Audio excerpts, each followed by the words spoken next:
بہرحال قرآن کا فیصلہ ہے، یاد رکھیں قرآن نے کہا ہے کہ کافروں کو تم اپنا دوست نہ بنانا، کافروں سے تعلقات قائم نہ کرنا، کافروں سے میل جول نہ کرنا، چھپ چھپ کے چپکے سے کافروں سے ملنے نہ چلے جانا۔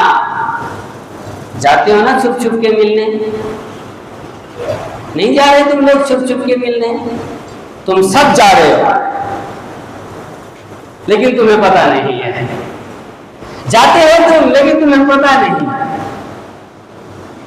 تو قرآن فرماتا ہے اگر تم کافروں سے تعلقات رکھو گے، کافروں سے میل جول رکھو گے، کافروں سے تعلقات بنا کے رکھو گے، تو پھر فرمایا اللہ تعالیٰ نے اور مسلمانوں سے تعلقات نہیں بنا کر رکھو گے، مسلمانوں کا ساتھ نہیں دو گے، وقت پڑنے پر مسلمانوں کے ساتھ کھڑے نہیں ہوں گے تم۔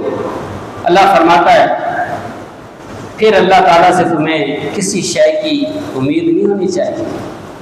پھر یہ امید نہ رکھنا کہ اللہ تعالیٰ ہمارے ساتھ ہے، پھر یہ امید نہ رکھنا کہ اللہ ہمارے کام بنائے گا، پھر یہ امید نہ رکھنا کہ اللہ تمہیں فتوحات دے گا، پھر یہ امید نہ رکھنا کہ اللہ تمہیں کامیابی دے گا۔